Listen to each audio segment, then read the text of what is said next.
Israel പ്രധാനമന്ത്രി നെതന്യാഹുവിനെ യുദ്ധക്കുറ്റവാളിയായി പ്രഖ്യാപിക്കണമെന്ന് കഴിഞ്ഞ ആഴ്ചയാണ് പ്രോസിക്യൂട്ടർ ഇൻ്റർനാഷണൽ ക്രിമിനൽ കോർട്ടിൽ ആവശ്യപ്പെട്ടത്. ഇപ്പോൾ ഇന്നലെ ഇൻ്റർനാഷണൽ കോർട്ട് ഓഫ് ജസ്റ്റിസ്, അന്താരാഷ്ട്ര നീതിന്യായ കോടതി, ഇസ്രായേലിൻ്റെ ഗാസയിൽ നടക്കുന്ന ആക്രമണം അവസാനിപ്പിക്കണമെന്ന് ആവശ്യപ്പെട്ടിരിക്കുന്നു. എന്ത് ചിരിച്ചത്? ഈ CPM Kattanthara branch committee Joe Biden രാജിവെക്കണമെന്ന് പറഞ്ഞ പ്രമേയമൊക്കെ പാസ്സാക്കാറുണ്ട്. അതിൻ്റെ വിലയേ ഉള്ളൂ. ഇൻ്റർനാഷണൽ പേരൊക്കെ ഇല്ലേ? ഇതൊക്കെ ഒരു സ്ഥാപനമാണ്. യുണൈറ്റഡ് നേഷൻസ് ജനറൽ അസംബ്ലി കേട്ടില്ലേ? ഇതുപോലത്തെ ഒരു സ്ഥാപനമാണ് ICJ ഒരു പല്ലുമില്ല, അവർക്കൊരു ചുക്കും ചെയ്യാനും പറ്റില്ല. ബട്ട് ഒരു ബോഡി എന്നുള്ള നിലയ്ക്ക് നമ്മുടെ ഇന്ത്യയിൽ നിന്ന് സുപ്രീം കോടതി ജഡ്ജിമാരൊക്കെ അവിടെ ഡെപ്യൂട്ടേഷനിൽ പോവുക, അല്ലെങ്കിൽ അവിടെ പോയിരുന്ന് റിട്ടയർ ചെയ്യുക, ഇങ്ങനത്തെ പരിപാടിയൊക്കെ ഉണ്ട്. ഇവിടെ ഹൈ ബോഡി ആയിട്ടാണ് അതിനെ കണക്ക് കൂട്ടുന്നത്. അപ്പോൾ ഈ ചെറിയ ചെറിയ രാജ്യങ്ങളെയൊക്കെ പേടിപ്പിക്കാനൊക്കെ പറ്റും. ചിലി, പെറു, ലക്സംബർഗ് എന്നൊക്കെ പറഞ്ഞ് അങ്ങനെ അവർ പേടിച്ചു പോകും. International court of justice Netanyahu ഇതൊക്കെ പണ്ട് അവർ പറഞ്ഞല്ലോ, വി ജസ്റ്റ് ഡോണ്ട് കെയർ അവിടെ എന്ത് സംഭവിക്കുന്നു, ഞങ്ങൾക്ക് ഒരു ചുക്കൂല. അവർ ഇതിന് പുല്ല് വിലയാണ് കൊടുത്തിരിക്കുന്നത്. അവരെ എന്ത് ചെയ്യുന്നതാണ്? ഉത്തരവ് ഇംപ്ലിമെൻ്റ് ചെയ്യാനുള്ള മെക്കാനിസം ഇല്ല, ചെയ്യാൻ പറ്റില്ല എന്ന്. ലോകം മൊത്തം അധികാരമുള്ള ഒരാളും ഇല്ല. കുറച്ചെങ്കിലും ഉള്ളത് UN സെക്യൂരിറ്റി കൗൺസിലിനാണ്. അവർ ഒരു കാര്യം തീരുമാനിച്ചാൽ പട്ടാളത്തെ വിട്ട് അത് നടപ്പാക്കിയെടുക്കാൻ അവർ ശ്രമിക്കും. അതുപോലും ആ രാജ്യം സമ്മതിക്കാതെ തിരിച്ച് ഫൈറ്റ് ചെയ്യുകയാണെങ്കിൽ ഇറ്റ് ഇസ് എ പ്രോബ്ലം. നിങ്ങൾക്കൊന്നും ചെയ്യാൻ പറ്റില്ല. ആ രാജ്യവുമായിട്ട് നിരന്തരം യുദ്ധം ചെയ്യേണ്ടി വരും മറ്റ് രാജ്യങ്ങൾക്ക്. എത്ര കാലം ഇതൊക്കെ നിലനിർത്തി കൊണ്ടുപോകാൻ പറ്റും? അതുകൊണ്ട് അതൊന്നും നടക്കുന്ന കാര്യമല്ല. ഇൻ്റർനാഷണൽ കോർട്ട് ഓഫ് ജസ്റ്റിസ് ഒരു മോറൽ ഫോഴ്സാണ്, അതിനപ്പുറത്തേക്ക് ഒന്നുമില്ല. ഞാനിപ്പോഴും പറയുന്നത് ഇസ്രായേലിൻ്റെ ഒരു 130 ബന്ദികൾ ഇപ്പോഴും ഹമാസിൻ്റെ കയ്യിലില്ലേ? എന്താ ഒരു മനുഷ്യനെ അതേപ്പറ്റി മിണ്ടാത്തത്? അതല്ലേ ഇതിൻ്റെ കീ ഇഷ്യൂ. ഈ 130 പേരെ വിട്ടുകൊടുത്തോ? അത് വിട്ടുകൊടുക്കുക ആദ്യം. അത് കഴിഞ്ഞാൽ നെതന്യാഹു ചെവിയിൽ നിന്ന് പഞ്ഞിയെടുക്കും. അതുവരെ ആ മനുഷ്യൻ ആര് പറഞ്ഞാലും കേൾക്കാതെ ഇത് തിരികെ അവിടെ ഇരിക്കും. പക്ഷെ വിട്ടുകൊടുക്കാൻ പറ്റുമെന്ന് തോന്നുന്നില്ല. ഇന്നലെ 3 പേരുടെ ബോഡി കിട്ടി. അപ്പോൾ പിന്നെ നടക്കട്ടെ, യുദ്ധം നടക്കട്ടെ, ഈ യുദ്ധം നടക്കട്ടെ. ബന്ദികളുടെ ശവശരീരങ്ങൾ ഓരോ ദിവസവും കിട്ടുന്നതിനെ കുറിച്ച് ആരും മിണ്ടുന്നില്ല, ആർക്കും സാധ്യതയില്ല. എല്ലാവരും ഹമാസിൻ്റെ കൂടെയാണ്, എല്ലാവരും ഹമാസിൻ്റെ കൂടെയാണ്. ബട്ട് അമേരിക്ക പറയുമ്പോൾ പാലസ്തീൻ എന്നൊക്കെ പറയുമെങ്കിലും പുറകെ കൂടെ ഇസ്രായേലിന് സഹായം കൊടുക്കുന്നുണ്ട്. $14 ബില്യൺ ആയുധങ്ങൾ കൊടുക്കാമെന്ന് പറഞ്ഞു. പിന്നെ അത് കൊടുക്കില്ല എന്ന് പറഞ്ഞു. അമേരിക്കയിൽ അത് ചൊല്ലി വലിയ ബഹളം നടന്നു. കൊടുക്കാമെന്ന് പറഞ്ഞ സാധനം കൊടുക്കണമെന്ന് പറഞ്ഞു. എന്തായെന്ന് അറിയില്ല, അത് ഒരു തീരുമാനമാകാതെ ഇങ്ങനെ ഇരിക്കുകയാണ്. ഇതിനിടയ്ക്ക് നമ്മൾ കറക്റ്റായിട്ട് നമ്മുടെ ആയുധം ഇസ്രായേലിലേക്ക് പോയിക്കൊണ്ടേയിരിക്കുന്നു. നമ്മൾ നമ്മുടെ റോള് ശരിക്കും കളിക്കുന്നുണ്ട്. ഇടയ്ക്ക് പാലസ്തീൻ്റെ ഒരു പ്രമേയം വന്നു. ഈ പൊതുയോഗത്തിൽ പ്രമേയം വരുമല്ലോ, ഇതുപോലെയാണ് ഈ പ്രമേയം വരുന്നത്. അത് പാസ്സായാലും എന്താ പാസ്സായാലും ഒരു വിലയില്ല അതിന്. അപ്പം മോദി പറയും ഓരോ വോട്ട് അതിന് അനുകൂലമായിട്ട് ചെയ്തോടാം. ചെയ്തു. കാരണം അല്ലെങ്കിൽ മോദിക്ക് ഇവിടെ നിന്ന് പഴയ്ക്കുന്നുണ്ട്. ഈ കുറേ കലവില ബഹളങ്ങളുണ്ടല്ലോ. അപ്പോൾ അവരൊക്കെ കഴിഞ്ഞിട്ട് വോട്ട് ചെയ്തിട്ടുണ്ട്. അപ്പോൾ ഇന്ത്യ പാലസ്തീൻ അനുകൂലമായിട്ട് വോട്ട് ചെയ്തു. മാതൃഭൂമിക്ക് രോമാഞ്ചം, മാധ്യമത്തിന് രോമാഞ്ചം, വലിയ രോമം ഇങ്ങനെ പേടിച്ചു പോയി കുറേ ദിവസത്തേക്ക്. പക്ഷേ ആയുധങ്ങൾ കൊടുക്കാനുള്ളത് അപ്പോഴും പൊക്കോണ്ടിരിക്കും. അതിവിടെ ആരും അറിഞ്ഞിട്ടില്ല ഇതുവരെ. അറിഞ്ഞിട്ടുണ്ട്, എന്ത് ചെയ്യാനാണ്? കാരണം നമ്മളൊരു ടോക്ക് ഷോ ചെയ്തു, എന്നിട്ടും അറിഞ്ഞില്ല. എന്ത് ചെയ്യുമെന്ന് പറ. കാരണവരുടെ അടുത്ത് പിടിച്ചു നിൽക്കാൻ വലിയ പ്രയാസമാണ്. ഇൻ്റർനാഷണലി ആദ്യമായിട്ടാണ് ഇന്ത്യ സ്വന്തം താല്പര്യത്തിന് വേണ്ടി നിലകൊള്ളുന്നത്. ഇത് ബേസിക് പ്രിൻസിപ്പിളാണ് സുനിൽ. ഒരു രാജ്യത്തിനും പെർമനൻ്റ് ശത്രുവോ പെർമനൻ്റ് മിത്രമോ ഇല്ല. പെർമനൻ്റ് താല്പര്യങ്ങളേ ഉള്ളൂ. നമ്മുടെ താല്പര്യം നമ്മൾ സംരക്ഷിക്കണം, വേറെ ആരും സംരക്ഷിക്കാൻ പോകുന്നില്ല. ഒരു ലോകാസമസ്ത സുഖനോ ഭവന്തുവും നിങ്ങളെ രക്ഷിക്കാൻ പോകുന്നില്ല. നിങ്ങൾ ശക്തരാകുക. അതുകൊണ്ടാണ് സ്വാമി വിവേകാനന്ദൻ ശക്തി ശക്തി ശക്തി. അടുത്ത 100 വർഷത്തേക്ക് നിങ്ങൾ വേറെ ഒന്നും നോക്കണ്ട. നിങ്ങൾ ആക്രമണം ചെയ്യുന്നെങ്കിൽ പോലും എനിക്ക് വിരോധമില്ല. ബട്ട് അക്വയർ ശക്തി ശക്തി ശക്തി എന്ന് തന്നെ ജപിക്കുക. ശക്തിക്ക് ലോകരാജ്യങ്ങളിൽ വിലയുള്ളൂ. ലോക ചരിത്രം ശക്തന്മാർ തമ്മിലടിച്ച ചരിത്രമാണ്. ദുർബലനെ കെട്ടിപ്പിടിച്ച് കരഞ്ഞ ചരിത്രമില്ല. ആരെങ്കിലും കരഞ്ഞു കാണും, പക്ഷെ അവർ ചരിത്രത്തിലില്ല. You have to have power. Financial power, military power, negotiating capacity, maneuvering power, ഇതെല്ലാം ഉള്ളവൻ ലോകം ഭരിക്കും. അതല്ലാത്തവൻ കരഞ്ഞുകൊണ്ട് നടക്കും. അമേരിക്കൻ പ്രസിഡന്റ് ഒരിക്കൽ, I think it was Bill Clinton, അങ്ങേര് ഒരു പ്രസംഗത്തിൽ പറഞ്ഞു, മഹാത്മാഗാന്ധിയോട് എനിക്ക് ആരാധനയാണ്, മാർട്ടിൻ ലൂതർ കിങ്ങിനോട് എനിക്ക് വലിയ ബഹുമാനമുണ്ട്, പക്ഷേ ഞാൻ യുണൈറ്റഡ് സ്റ്റേറ്റ്സ് ഓഫ് അമേരിക്കയുടെ പടയുടെ സുപ്രീം കമാൻഡറാണ്, അത് എൻ്റെ ഡ്യൂട്ടിയാണ്.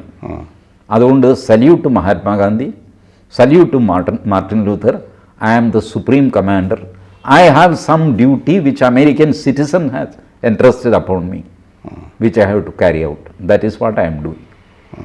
അതുകൊണ്ട് ഗാന്ധിയുടെ, മാർട്ടിൻ ലൂഥർ കിങ്ങിൻ്റെയൊക്കെ ഫോട്ടോ അവിടെ ഇരിക്കട്ടെ, ഒരു മാലയും കൂടെ ഇട്ടേക്ക്, വേണമെങ്കിൽ ഒരു ചന്ദനത്തിരിയും കത്തിച്ചു അടിക്കടാവനെ. ഇതാണ്, this is how people behave. അല്ലാതെ ലോകാസമസ്ത സുഖിനോ ഭവന്തു മോദിയും പ്രസംഗിക്കുമ്പോൾ 4-5 സംസ്കൃത ശ്ലോകം സ്റ്റോക്ക് കയ്യിലുണ്ടാവും. മറ്റേ ഇത് നമ്മുടെ സുബ്രഹ്മണ്യ ഭാരതിയുടെ യാവും ഊരേ യാവരും കേളിയർ എന്നൊക്കെ പറഞ്ഞിട്ട് എല്ലാം നമ്മുടെ സ്വന്തക്കാരാണ്, ബന്ധുക്കാരാണ്. അതൊക്കെ ഒരു പ്രിൻസിപ്പിളാണ്. ബട്ട് ലോകം ചലിക്കുന്ന പോലെയല്ലേ നമുക്ക് ചലിക്കാൻ പറ്റുള്ളൂ. നീ എൻ്റെ സഹോദരൻ, ലോകത്തിലുള്ളത് മുഴുവൻ എൻ്റെ സഹോദരന്മാരാണെന്ന് പറയുമ്പോൾ ഹമാസ് പറയും ഞാൻ നിൻ്റെ സഹോദരനല്ല, മോളെ അവിടെ നിന്ന് നിൻ്റെ പെണ്ണുങ്ങളെ ഞാൻ ബലാത്സംഗം ചെയ്യുന്നു, സഹോദരനല്ലേ ചെയ്തോട്ടെ എന്ന് വയ്ക്കുക. അടിച്ചവൻ്റെ ആപ്പീസ് പൊട്ടിക്കില്ല നമ്മൾ. ഇതാണ് ലോകത്ത് നടക്കുന്നത്. നിങ്ങൾക്ക് ബലമില്ലെങ്കിൽ നിങ്ങളുടെ വാക്കിന് ഒരു വിലയില്ല. പിന്നെ യുണൈറ്റഡ് നിങ്ങളുടെ പ്രസംഗത്തിന് കൈയടിക്കുക അതൊരു ചടങ്ങാണ് അവിടുത്തെ. ഏത് തൊക്കട രാജ്യമാണെങ്കിൽ അയാൾ കയറി നിന്ന് പ്രസംഗിക്കുമ്പോൾ എല്ലാവരും കൈയടിക്കും, യുവർ എക്സലൻസി എന്നൊക്കെ വിളിക്കും. അല്ല, നമ്മൾ കുറച്ചായിട്ടേ ഈ ഹമാസ് പിടിച്ചു വെച്ചിരിക്കുന്ന ബന്ദികളുടെ കാര്യം പറയുന്നുണ്ട്. അപ്പോൾ ന്യായമായ ഒരു സംശയം, ഇപ്പം ഒക്ടോബർ 7 തുടങ്ങിയ യുദ്ധമാണ്. ഗാസ ഏതാണ്ട് തവിടുപൊടിയായി കഴിഞ്ഞു. ഹമാസിൻ്റെ ഒരുപാട് പേര്, ഏതാണ്ട് 40,000 മരണങ്ങൾ കഴിഞ്ഞു. എന്നിട്ടും എന്തുകൊണ്ടായിരിക്കും ഹമാസ് ഈ ബന്ദികളെ വിട്ടുകൊടുക്കാത്തത്?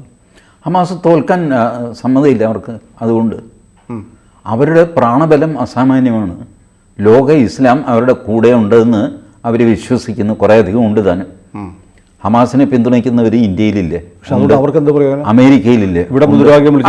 ഇന്നല്ലെങ്കിൽ നാളെ ഇസ്ലാമിക രാജ്യം സ്ഥാപിക്കും എന്ന് ഹമാസ് വിശ്വസിക്കുന്നു. അതിനു മുമ്പ് വെടികൊണ്ട് തീരത്തില്ലേ? കുറേ അധികം പേര് തീരും. ഇപ്പോഴും തീർന്നിട്ടില്ല. എത്രയോ പേര് അവരെ സപ്പോർട്ട് ചെയ്യുന്നു ഇൻഡയറക്ട്ലി. ലെബനൻ ഹിസ്ബുള്ളയെ വിട്ട് അവരെ സപ്പോർട്ട് ചെയ്യുന്നു. യമൻ ഹൂത്തികളെ വിട്ട് സപ്പോർട്ട് ചെയ്യുന്നു ഹമാസിനെ. ഈവൻ ഈജിപ്റ്റ് 70 തുരങ്കങ്ങൾ ഇസ്രായേൽ ഈ റഫേൽ കണ്ടതിൽ 50 തുരങ്കങ്ങളും ഈജിപ്തിലേക്കാണ് പോകുന്നത്. 50 എണ്ണം, 70-ൽ 50 എണ്ണം. So who is supporting Hamas? Egypt is supporting Hamas. ഇതിനകത്തൊരു ഐഡിയോളജി പറഞ്ഞു കേൾക്കാറുണ്ട്. ഇറാൻ ഹമാസിനെ സപ്പോർട്ട് ചെയ്യുന്നു. അവരെ ഇന്ത്യ മാനേജ് ചെയ്തു മറ്റു രീതിയിൽ, സൂഫി അല്ല മറ്റേ ഷിയ സുന്നി എന്നൊക്കെ പറഞ്ഞിട്ട്. അത് ഇന്ത്യയുടെ സാമർഥ്യം. ബട്ട് സ്റ്റിൽ അവരുടെ നോട്ടത്തിൽ ഇന്നല്ലെങ്കിൽ നാളെ ഇസ്ലാമിക രാജ്യം സ്ഥാപിക്കും. അതിനുവേണ്ടി രക്തസാക്ഷിയാകുന്നതിന് വേണ്ടി 72 ഹൂറികൾ കാത്തിരിക്കുന്നു. ജീവിതമല്ല ജീവിതം, ഷഹീദാവുക എന്നുള്ളതാണ്. ജീവിതം മരണാനന്തരമാണ്.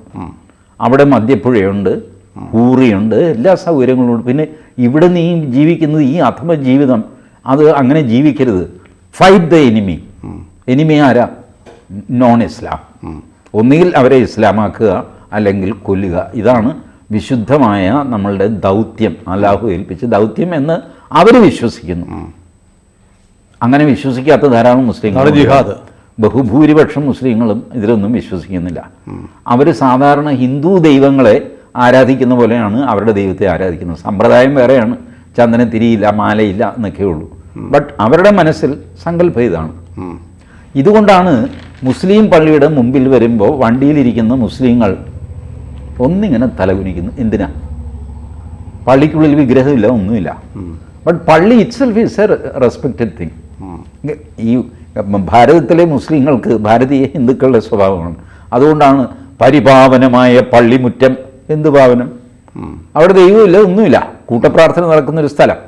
പക്ഷേ പരിപാവനമായ ക്ഷേത്രാങ്കണം എന്ന് പറയുന്ന അതേ വിശേഷണം മുസ്ലിങ്ങൾ എടുത്തിട്ട് പരിപാവനമായ പള്ളിമുറ്റം എന്ന് പറയും. ജിഹാദാണല്ലോ ഈ പരമമായ ലക്ഷ്യം. അതിലൂടെ മരണത്തിലൂടെ ദൈവത്തിൻ്റെ അടുത്തേക്ക് എത്തും. ടി ജി പറഞ്ഞ സൗകര്യങ്ങളും 72 ഹൂറിമാറും മദ്യപ്പുഴകളും ഒക്കെ കിട്ടും. അപ്പോൾ ഞാൻ പെട്ടെന്ന് ഓർക്കുകയാണ്, ബംഗാളിൽ ബംഗ്ലാദേശിൽ നിന്നുള്ളൊരു MP കൊല്ലപ്പെട്ടു. ഒരു സ്ത്രീയെ കാണിച്ച് അയാളെ വിളിച്ചു വരുത്തി ഫ്ലാറ്റിൽ കൊണ്ടുവന്ന് കൊന്നിട്ട് തൊലി ഉരിച്ച് പീസാക്കി കൊണ്ട് ഡിസ്പോസ് ചെയ്തു. അതിനുവേണ്ടി അവിടുത്തെ ബംഗ്ലാദേശിലൊരു കശാപ്പുകാരനെ കൊണ്ടുവന്നു. ആ കശാപ്പുകാരൻ്റെ പേര് ജിഹാദ് ഹഗ്ലാദൻ എന്നാണ്. അത് അവരെ സംബന്ധിച്ചിടത്തോളം അതൊരു പുണ്യകർമ്മമാണ്. അയാളെ ബോംബെയിൽ നിന്ന് കൽക്കട്ടയിൽ എത്തിച്ച് അയാളെ കൊണ്ടാണ് ഇത് ചെയ്തത്. പേരും ജിഹാദ് എന്നാണ്. ആദ്യം ഡീസ്കിൻ ചെയ്തു, തൊലി മാറ്റിയിട്ട് ഈ പ്രോസസ്സൊക്കെ ചില ഗ്രന്ഥങ്ങളിൽ കൊടുത്തിട്ടുണ്ട്, എന്തൊക്കെയാണ് ചെയ്യേണ്ടതെന്ന്. തീയിലിട്ട് വറുക്കേണ്ടത് എങ്ങനെയാണ്, ചുട്ടെടുക്കേണ്ടത് എങ്ങനെയാണ്, വെള്ളത്തിലിട്ട് വേവിക്കേണ്ടത് എങ്ങനെയാണ്, ഇതൊക്കെ ആ പ്രൊസീജിയറൊക്കെ പറയുന്ന പല ഗ്രന്ഥങ്ങളും ഒക്കെ ഉണ്ട്. അതൊക്കെ വെച്ചിട്ടാണ് അയാളിത് ചെയ്യുന്നത്. അല്ല, അദ്ദേഹത്തിൻ്റെ പേരും പ്രവൃത്തിയും ഒരുപോലെ വന്നല്ലോ എന്നാണ് ഞാൻ ഓർത്തത്. അത് വരുമല്ലോ. ഇതിൻ്റെ പിന്നാലെ ഭ്രാന്തെടുത്ത് നടക്കുന്ന കുറേ അധികം ആൾക്കാരുണ്ട്. അവരെ ഒരു പൊതു ഡേഞ്ചറായിട്ട് മാറി, സോഷ്യൽ ത്രെറ്റ് ആയിട്ട് മാറിയ തലത്തിലേക്ക്, അങ്ങനെയാണ് ഈ പോപ്പുലർ ഫ്രണ്ടിനെയൊക്കെ നിരോധിക്കേണ്ടി വന്നത്. ഇതുപോലൊക്കെയുള്ള ചിന്താഗതികളുമായിട്ട് നടക്കുന്ന ആൾക്കാർ, അവസരം പാത്ത് നടക്കുന്നവർ, അവരിതുവരെ എന്തെങ്കിലും ചെയ്തതെന്ന് ചോദിച്ചാൽ ചെയ്തിട്ടില്ല. പക്ഷെ ചെയ്യാൻ സാധ്യതയുള്ളവർ, ചെയ്യാൻ കപ്പാസിറ്റി ഉള്ളവർ, ചെയ്യാൻ പ്ലാൻ ചെയ്യുന്നവർ, അതിന് സാമ്പത്തികമായ തയ്യാറെടുക്കുന്നവർ, ഇങ്ങനെയൊക്കെ ഉള്ളവരുണ്ട്. അതുകൊണ്ടാണ് ഇത്തരം കടുത്ത നടപടികളിലേക്ക് പോകേണ്ടി വരുന്നത്. ഏതായാലും അന്താരാഷ്ട്ര നീതിന്യായ കോടതിയുടെ ഒരു കടലാസ് ഇസ്രായേലിന് കിട്ടിയിട്ടുണ്ട്. അതിൻ്റെ സ്ഥാനം എവിടെയായിരിക്കും എന്നുള്ളത് നമുക്കറിയാം. ചവറ്റുകുട്ടയിലായിരിക്കും, ഒരു സംശയമില്ല. കൂടുതൽ വാർത്തകളും വിശേഷങ്ങളും നിങ്ങളിലേക്ക് എത്താൻ ABC മലയാളം സബ്സ്ക്രൈബ് ചെയ്യുക, ബെൽ ബട്ടണും അമർത്തുക.